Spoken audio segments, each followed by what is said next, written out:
Hey everyone, welcome to Tuesday with Pastor Dan. Glad to have you all join me. Um, I'm sure that I've talked about this before. I've made enough of these videos that there's going to be some overlap and re-conversation pieces. And so we're just going to go with it because it feels like it keeps coming up in life, like on this constant basis in my life, and then conversations with other people and things like that. So we're going to do that. I want to talk about rest. And I want to talk about what we do with rest and how we perceive rest and how we think about that. And how it's become a little bit taboo in my mind and in the world's mind, it seems that we rest. We're not allowed to rest. It's this idea that it's lazy.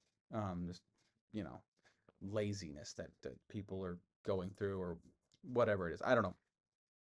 But it came up in the book that I've been reading called Do Hard Things, which is one of the books I've been reading, which is really, really a very good book about doing hard things and a new take on what toughness, mental toughness, toughness in life looks like.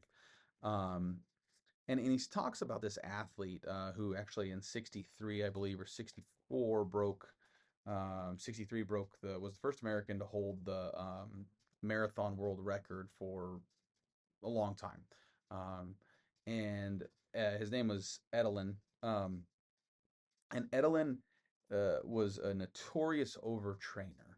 He would not was not capable of like resting, and he really struggled with that because it made him feel irritable and nervous not training. If it was something had been stolen from him, this is a quote from Sports Illustrated. It gives him a feeling of tranquility.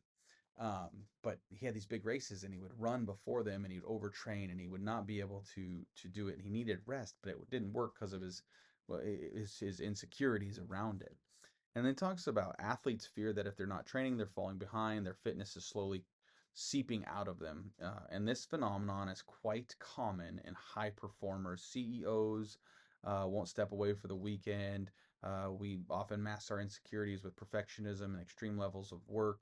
And because we've got this idea of grinding. And this morning, Bethany and I and little guy were out watching them put in some people put in a concrete pad across the street, and I had looked at him and I don't know why I said it. I said hard work is good, grinding is silly, and somewhere along the way we've conflated the two, as if he would understand me in that moment. And it's true because we have this grind mentality that's been just poured into our society, our world. You got to keep grinding, got to keep grinding. You just go and go and go until the wheels fall off, and then we can't function anymore. And it doesn't work. It doesn't work. We're teaching kids that they have to continually do this thing.